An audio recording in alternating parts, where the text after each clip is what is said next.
CBeebies Bedtime Story. There we go, that should do it. Oh, hello. My name's Tristan. I was just putting up this poster because I've lost my favourite teddy. He's so cuddly and lovable. I really hope that somebody finds him. There's a girl in tonight's bedtime story who's found a pet just like the one she's always wanted. The story is called Silly Doggy and is by Adam Stower. One morning, Lily saw something wonderful in her garden. It was big, brown and hairy. It had 4 legs, a tail and a big wet nose. And Lily had always wanted one.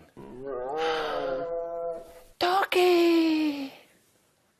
Up close, he was quite big for a dog, and a bit grumpy too.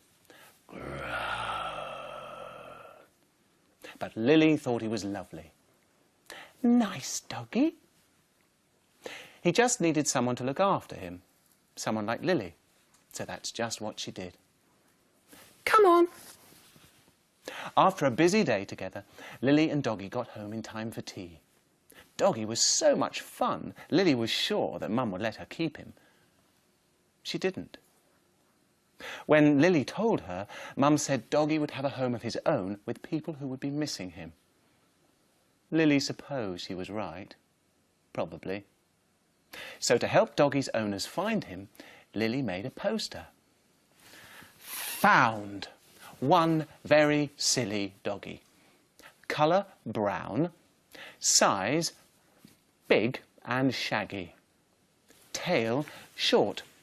Paws big. Very big. Legs, yes. Smell, wet blanket and biscuits.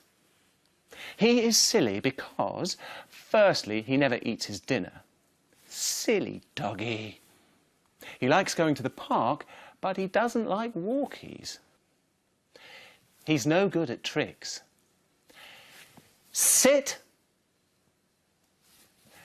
Beg. Play dead. Good boy. And he's terrible at playing fetch. Where's it gone?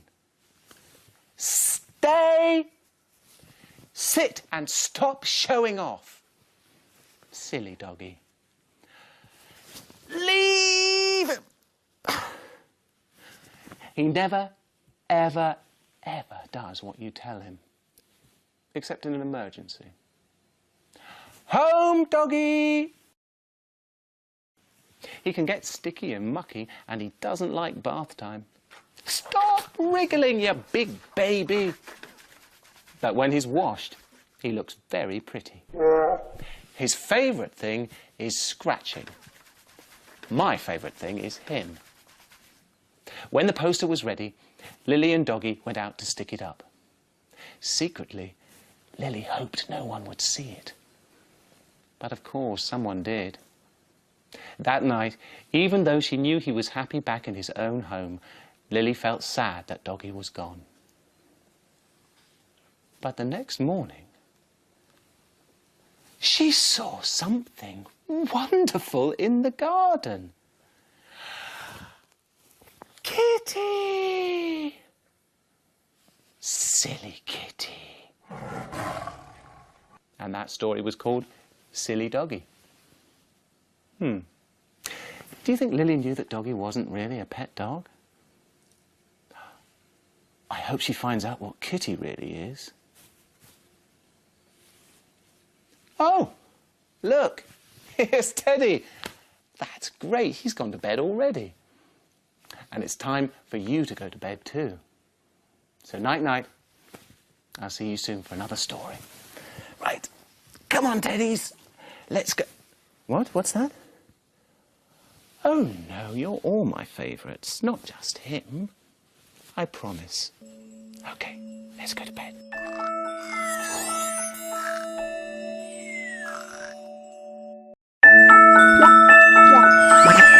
CBeebies Bedtime Story.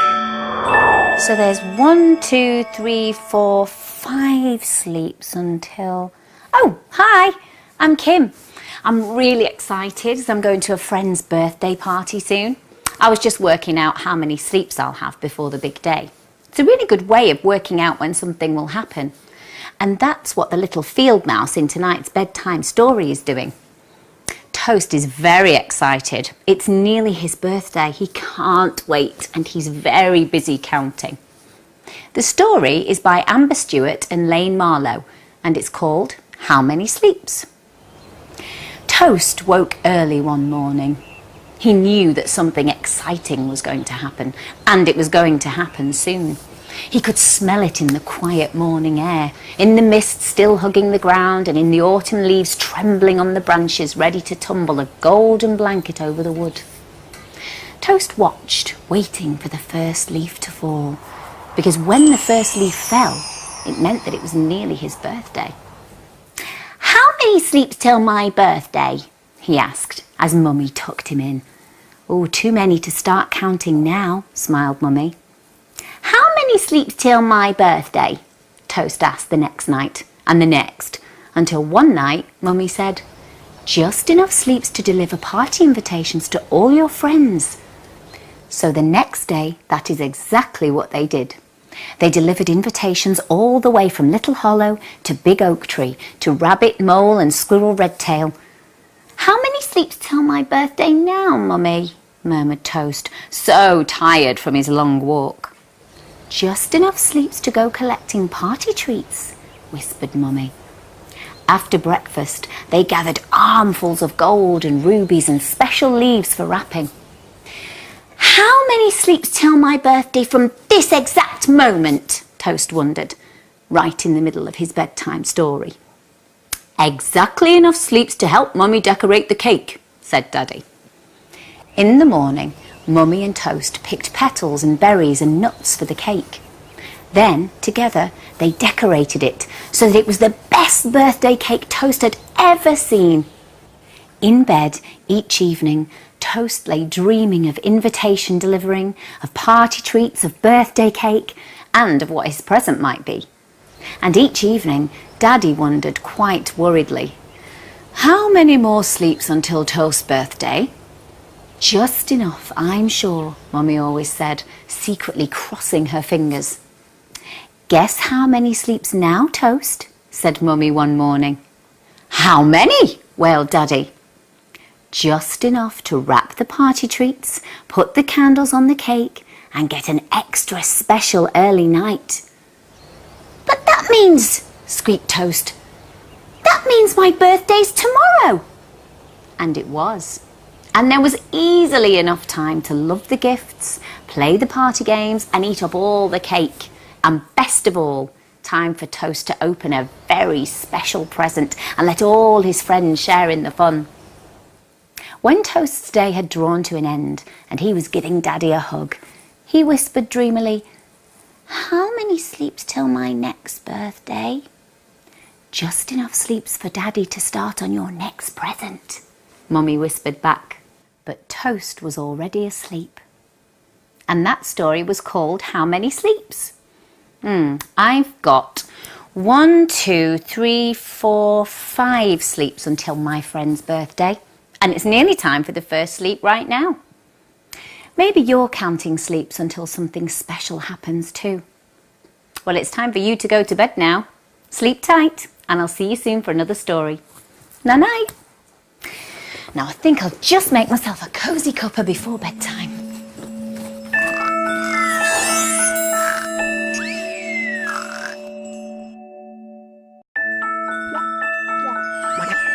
CBeebies Bedtime Story. Oh, Rabbit, you're covered in snowflakes. You've made a mess by not wiping your paws before coming inside. Tonight's story is about a little rabbit who loves having fun in the snow. But when he gets lost, he needs help from a very special friend. The story is by Catherine Walters and Alison Edgson and is called The Magical Snowman. It was a clear, sparkling winter's day, and Little Rabbit had been busy all morning heaping snow to make a snowman. "That's lovely, Little Rabbit," said Daddy. Could you finish it later, though? I need you to find some berries for our tea. Snowman will be sad if I leave him now, Little Rabbit said. He'll be fine, said Daddy gently. He's just a snowman, he isn't real. He is real, said Little Rabbit. Of course he's real. He's my friend. Daddy smiled as he gave Little Rabbit a kiss. Don't go too far, he said. I won't, said Little Rabbit. One for the basket and one for me, he sang as he skipped down the lane. Soon his paws were sticky with purple juice. Little Rabbit was having so much fun, he hardly noticed the snow begin to fall. A robin flitted ahead of him and he followed it, dancing through the drifting snowflakes and bare trees. Then the little robin flew away and Little Rabbit stopped and looked around. He wasn't sure which way he'd come. The swirling snow had made everything look strange. What will I do? He cried. How will I get home? As if in answer, a soft light sparkled through the trees. Smiling through the falling snow was his very own snowman. I knew you were real, said Little Rabbit. But Snowman, I was all on my own. Not all alone, smiled Snowman. I was there too, little friend. I was always there for you. Snowman dusted flakes from Little Rabbit's fur and lifted him onto his shoulders. I'll take you home, he said. Hold on tight. They whizzed down the hill. Whoosh! And landed in a snowy heap by a frozen stream. Here we go. Snowman laughed as he held Little Rabbit's paws. The world whisked by in a shimmer of silver frost. It felt as if they were flying. I'm coming home, Daddy, Little Rabbit called. Whee! Suddenly, Snowman skidded to a halt at the bottom of a hill. We'll have to walk now, he said, as he swung Little Rabbit into his soft arms. Are we nearly there yet? Yawned Little Rabbit. Not far now, said Snowman. Meanwhile, Daddy Rabbit was hurrying through the whirling snow. He was very worried and he shivered in the icy wind. Little Rabbit, he called. Little Rabbit, where are you? Daddy, cried Little Rabbit when he heard his call. He leapt from Snowman's arms and bounded up the garden. Daddy Rabbit swept him up and hugged him tight. Oh, thank goodness you're safe, he said. I was so worried about you all alone. I wasn't all alone, said Little Rabbit. Snowman took care of me. Oh, did he now? Chuckled Daddy. Snowman stood quietly in the winter darkness and Little Rabbit smiled at him. And he saw Snowman was smiling too. That story made me smile. It was called The Magical Snowman. Did you smile at the happy ending? Now, I think I'd better get this little rabbit clean and dry. And while I do that, it's time for you to go to bed and have sweet dreams. And I'll see you soon for another story. Night night.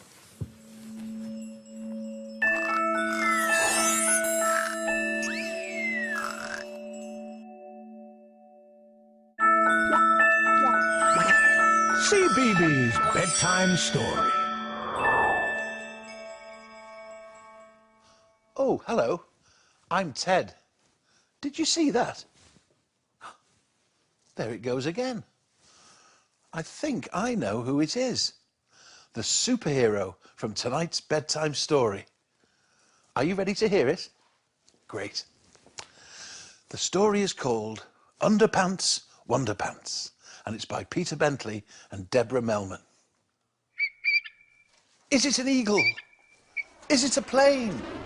No, it's Underpants Wonderpants to the rescue again. Whenever you need him, in sun, snow or shower, he'll sort out your problems with underpants power. Elephant sat on our nest, grumbles Mouse. No problem, says Wonderpants. Zap! An underpants house. Polar bear cub can't keep up in the storm. Zap! Thanks to Wonderpants, she's cosy and warm. Kangaroo cries, I've been itching all night. Zap! In this hammock, the insects can't bite. The fisherman's ripped a big hole in his net. Zap! Thank you, Wonderpants. That's my biggest catch yet. Help! Cries the Queen. It's so far to the ground. Wonderpants' Panterchute helps her land safe and sound. Wonderpants zooms to the river and in a great swoop, he puts out the fire with his super pants scoop. But that's not the end of his super pants day. An alien spaceship is heading this way. The creatures are grinning and shaking with mirth. As soon as we land, we'll take over the Earth. But imagine the look on each alien's face when a Wonderpants sling sends them zap back to space. The people all cheer as they watch from afar. Wonderpants saved us all. He's our super pants star. Hooray! That story was called Underpants Wonderpants. Whoever knew that it was possible to do so many things with a pair of underpants? It's time for little superheroes like you to fly off to bed now. Perhaps you'll dream about saving the day. Sleep tight. I'll be back again soon for another bedtime story. Is that him again?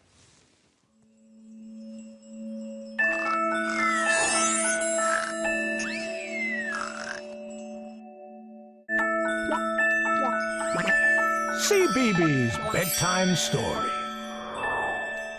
Hello, I'm Charlie. It's nearly time for you to be getting ready for bed. But while you're going to sleep tonight, there are some animals who will be just waking up. They're called nocturnal animals. They stay awake at night and sleep in the daytime. Tonight's bedtime story is about a nocturnal animal, a little fox. Would you like to hear it? It's called Time for Bed, Little One, and it's by Caroline Pitcher and Tina McNaughton. Time for bed, little one, said Mother Fox. The moon is melting away and the sun is getting up. It's time foxes were asleep. But I'm not sleepy, Little Fox said. My friends are only just waking. Please, can I have one more play? Just one more play then, little cub. So Little Fox scampered off into the wood, where an owl was flying softly overhead. Hello, Owl. Will you play with me? Asked Fox. I'm on my way home to bed, hooted Owl, and you should be too. Woo! But I'm not sleepy, Little Fox cried, and he charged into a woodland glade where Fawn was waking up. Play with me? Asked Little Fox. It's breakfast time for us, said gentle Mother Deer. Shouldn't you be going home? The sun is turning the sky to gold and foxes should be down in their dens. But I'm not sleepy, Little Fox cried, and he skipped away again. As Fox raced into the sunshine, a butterfly fluttered past his nose. He bounded after it, jumping and bouncing all the way to the riverbank. Someone was busy in the water. It was Otter. He was twisting and turning in the rippling river, rolling through the bubbles. Will you play with me? Called Little Fox. But Otter squeaked, I'm busy now. I'm catching fish and dragonflies too. Otter's allowed to stay up all day, thought Little Fox. He doesn't have to go to sleep and miss everything. Just then, an acorn rolled across the grass near Fox's paw.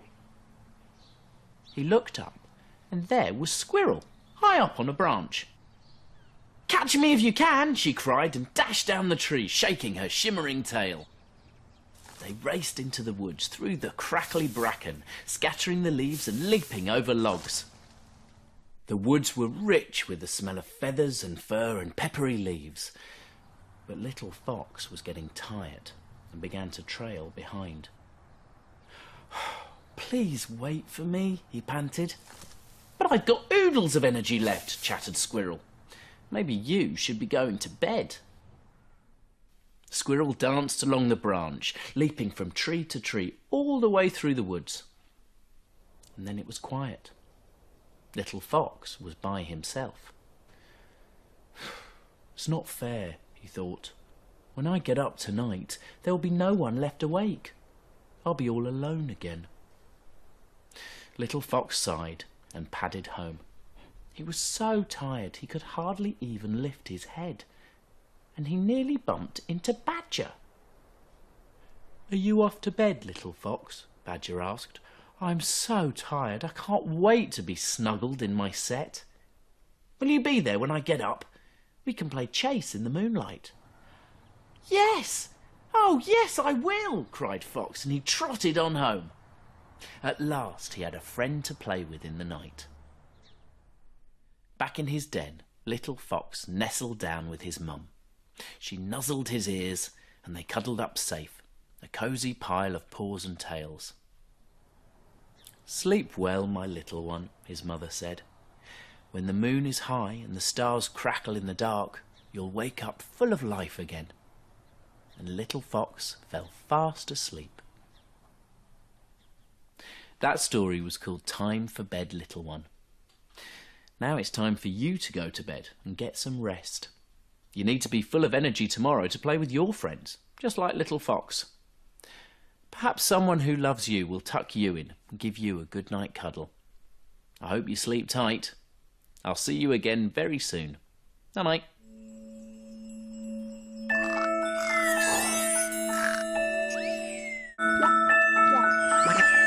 CBeebies Bedtime Story. Hello, I'm Nicola. Sometimes it can be hard to go to sleep, can't it? Maybe a bedtime story will help. This story is called Little Chick and the Secret of Sleep. It's by Malachi Doyle and Jill McLean. Little Chick's family were all fast asleep, but Little Chick wasn't. She peeked out of the peephole and saw a great silvery moon shining on the river. She followed the moonlight to the end of the river, where it danced out over the sea. Little Chick hopped into a boat. Maybe I can sleep here, she thought. But when Little Chick tried to sleep, she just couldn't. The waves were too noisy, the wind was too cold. Oh, what's the secret of sleep? She peeped. Follow me, said the moon, and I'll show you. Over the water went Little Chick till she came to Monkey Island. What's the secret of sleep? She asked a lonely monkey. It's so boring here alone, said Monkey. I never get tired enough to sleep. So Little Chick raced Monkey, and Monkey chased Little Chick. Soon, Monkey was soundly snoozing. So you have to be tired to sleep, peeped Little Chick. Yes, said the moon, but that's not all. Monkey and Little Chick sailed away to the island of fire. Hello, said Little Chick to a baby dragon. Do you know any secrets of sleep? No, I can't sleep either. I'm too scared of big dragon monsters, said Dragon. Little Chick sang Dragon one of her mamma's cluckabys till he was deeply dozing. So you have to be tired and you have to feel safe, she said. Yes, said the moon, but sometimes even that's not enough. The boat set sail to the land of icicles. The wind was sharp, the sky was frozen, and poor Little Chick was all shivery shaky. So the baby dragon puffed warm air all around her till she was warm as toast and dozy too. Oh, you have to be cosy as cosy can be, said Little Chick. They sailed a long way away, and Little Chick's eyes began to close. But not for long, for there on Mighty Island was a herd of noisy elephants. Ta-rum, ta-ra, they sang. They trumpet all night, moaned a tired little Jumbo. I can never sleep. Ah, said Little Chick, so it has to be quiet. Well, I know a place that's quiet at night.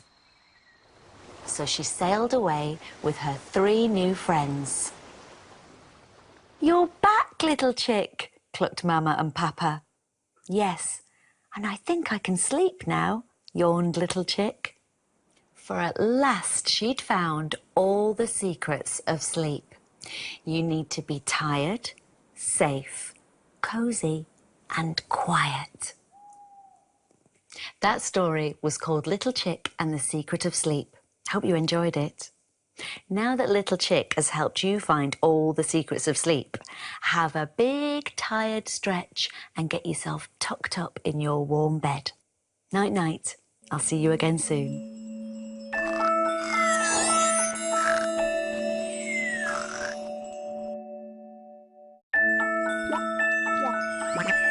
CBeebies Bedtime Story. 1, 2, 3, 4, 5, 6. Perfect. Everyone's here. Hello, I'm Sue. I'm counting my toys to make sure they're all ready for tonight's bedtime story. Would you like to hear it? Great. It's called Kippers Toy Box, and it's by Mick Inkpen. Someone or something had been nibbling a hole in Kipper's toy box. I hope my toys are safe, said Kipper. He emptied them out and counted them. 1, 2, 3, 4, 5, 6, 7. That's wrong, he said. There should only be 6. Kipper counted his toys again. This time he lined them up to make it easier. Big Owl, 1. Hippopotamus, 2. Sock Thing, 3. Slipper, 4. Rabbit, 5. Mr. Snake, 6. Oh, that's better, he said. Kipper put his toys back in the toy box. Then he counted them once more, just to make sure. 1, 2, 3, 4, 5, 6, 7, 8 noses. That's 2 too many noses, said Kipper. Kipper grabbed Big Owl and threw him out of the toy box. 1, he said crossly. Out went Hippopotamus. 2, out went Rabbit. 3, out went Mr. Snake. 4, out went Slipper. 5. But where was 6? Where was Sock Thing? Kipper was upset. Next to Rabbit, Sock Thing was his favourite, and now he was gone. I won't lose any more of you, said Kipper. He picked up the rest of his toys and put them in his basket. Then he climbed in and kept watch until bedtime. That night, Kipper was woken by a strange noise. It was coming from the corner of the room. Kipper turned on the light. There, wriggling across the floor, was Sock Thing. It must have been Sock Thing who had been eating his toy box. Kipper was not sure what to do. None of his toys had ever come to life before. He jumped back in his basket and hid behind Big Owl. Sock Thing wriggled slowly round in a circle and bumped into the basket. Then he began to wriggle back the way he had come. He did not seem to know where he was going. Kipper followed. Quickly, Kipper grabbed him by the nose. Sock Thing squeaked and wriggled harder. Then a little tail appeared, a little pink tail, and a little voice said, "Don't hurt him." So it was you. You've been making the hole in my toy box, said Kipper. It was true. The mice had been nibbling pieces of Kipper's toy box to make their nest. You must promise not to nibble it again, said Kipper. We promise, said the mice. In return, Kipper let the mice share his basket. It was much cosier than a nest made of cardboard, and the 2 little mice never nibbled Kipper's toy box again. But their babies did. They nibbled everything. That story was called Kippers Toy Box. Kipper had a few more friends than he expected, didn't he? But I'm sure he didn't mind sharing his cosy basket with all of them. Now it's time for you to get tucked up because it's your bedtime. I'll see you again very soon. Night-night.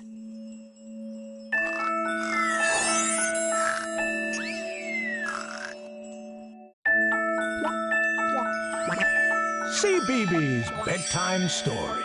Hello, I'm Maureen, and in tonight's story we're finding out about a little girl who goes to the zoo and ignores all sorts of rules like that. It's called Never Tickle a Tiger. And it's written by Pamela Butchart with pictures by Marc Boutavant. Izzy was forever shuffling and jiggling, squirming and twitching, wriggling and fiddling. She just couldn't help it. It happened at home. Izzy, stop playing with your peas, said Dad. At school, Izzy, stop painting your pigtails, said Miss Potterhurst. At Grandma's, Izzy, stop knotting my knitting, said Grandma. And as for parties, well, Izzy, stop jiggling the jelly, cried everyone. No matter how hard she tried, Izzy just couldn't keep still. It's no good, she sighed. I'm just a jiggler, and that's that. So when, one day, Class 4B went on a trip to the zoo, it came as no surprise to anyone that Izzy was wriggling, jiggling, shuffling and fiddling as soon as they walked through the zoo gates. Stop stroking the snakes, called Miss Potterhurst. Don't excite the elephants. Forget about bothering the bears.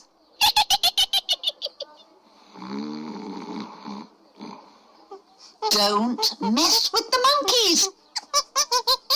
Izzy, stop tapping the tortoises.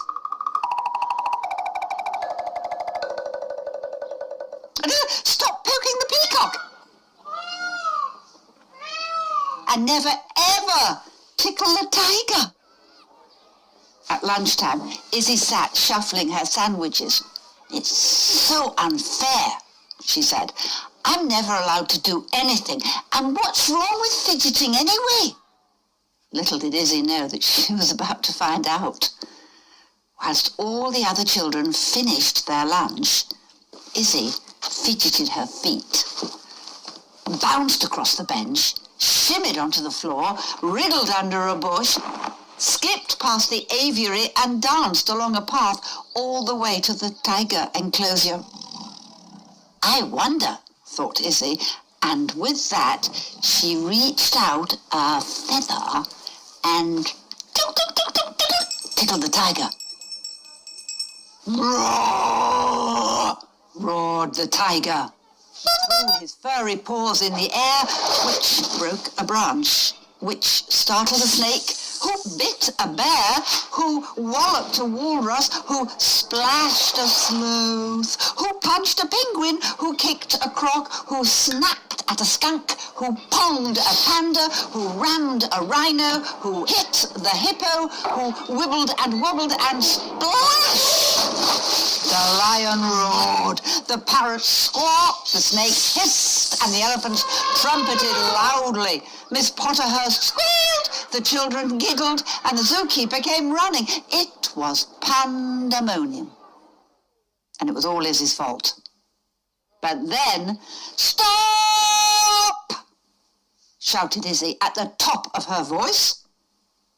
Stop! Squealing, squawking, splashing and flapping. Enough running, ramming and bumping. No jiggling, wriggling, shuffling and squirming. And guess what? It worked. The zookeeper stopped running. Miss Potterhurst stopped squealing. The children stopped giggling. And all the animals went back to their homes. And as for Izzy, you are right all along, Miss Potterhurst, she said. I'll never ever tickle a tiger again. But what can be the harm of prodding a polar bear, she thought. I hope you enjoyed that story as much as I did. And I hope you did too. Oh, Tiger, did you brush your teeth? Okay. Elephant, did you wash behind your ears? Oh, yes. Goodbye.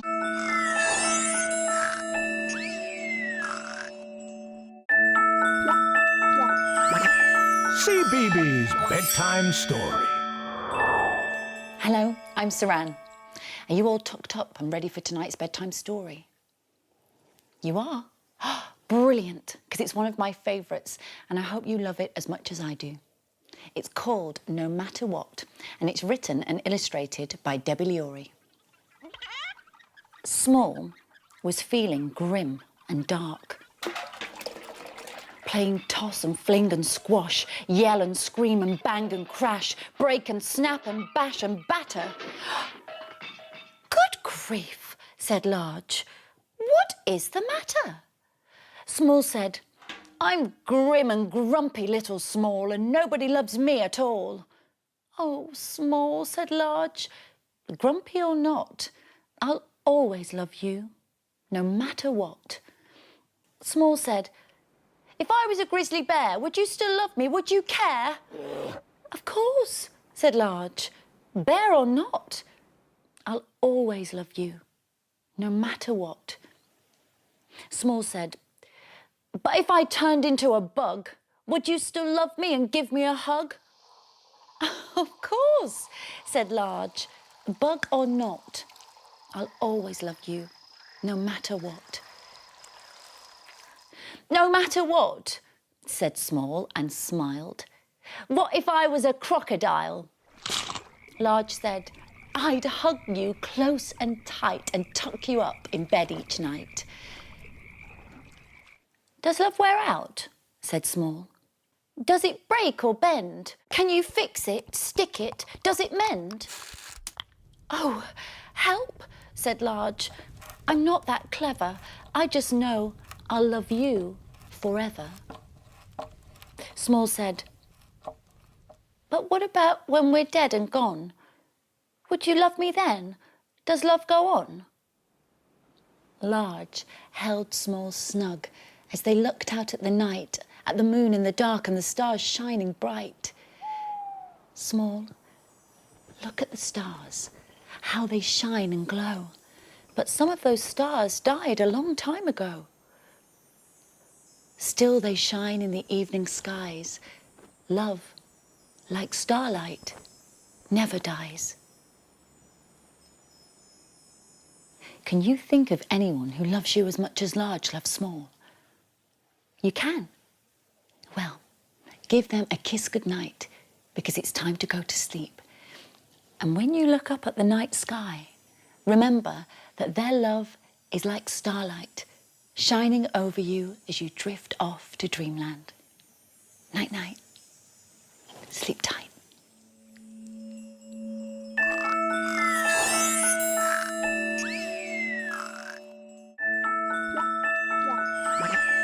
CBeebies Bedtime Story.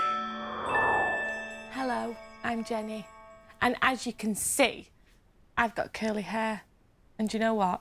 I love it. Tonight's bedtime story is about a little girl who has curly red hair just like me, but she really doesn't like hers.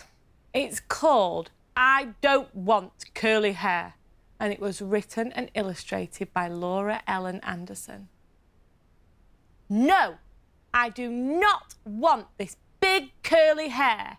It's messy and silly and just plain unfair. Just look at these spirals, these squiggles, these swirls. Too bouncy, too loopy. Oh, so many curls. Always too knotty and fuzzy and frizzy. They curl and they coil. It's making me dizzy. I want my hair straight. I want my hair smooth. I want it to flow through the air when I move. So I use a big brush and brush it all night for hours and hours with all of my might. Next morning, I'm frazzled. My brush hand is sore, and my hair is more twisty and looped than before. I ask all my best friends to pull it and stretch it, but ouch! That's enough! It's no use, I will do it. I try using big books to weigh down the curls, but no, it does nothing to flatten these twirls. Balloons! Ah, what a plan. They'll make my hair straight. But hang on, what's happening? Oh, now it's too late. I hunt down the stickiest tape I can find. This has to help each of the curls to unwind. But no, each strand twizzles and wiggles and tangles and sticks out around me at mad, crazy angles. I wet it with water and, oh my, it's straight. No curly McWhirlies. It simply is great. But as my hair dries, I hear the first boing as the curls all spring up with a ping and a doing. It's useless. I give up as nothing is working. Behind every curl, there's another one lurking. So I hang upside down in my favourite tree, wishing my curls would stop bothering me. Then, snapping me out of my big sulky grump, a girl stomps her way over and sits in a slump. She says, "My hair's useless, oh why won't it curl? It's boring and straight, there's not even one twirl. I've tried twisting and spinning and rolling pins too. I want my hair lovely and big just like you." We grin and start laughing. How silly we've been, with brushing and sticking and spins in between. I suddenly feel like my curls aren't that bad. In fact, now it turns out I'm feeling quite glad. We spend the whole day with our bows and our clips, creating new styles and swapping top tips. Pigtails and bunches, a beehive, a bun. We have hours of fabulous, great hairy fun. The winding, the turning, the twists everywhere. No matter what shape or size, we love our hair. So if we were all the same, life would be a bit dull, wouldn't it? I love my curly hair, and I'm glad to say that so did the little girl from tonight's bedtime story. In the end. Join me again for another bedtime story. Night, night.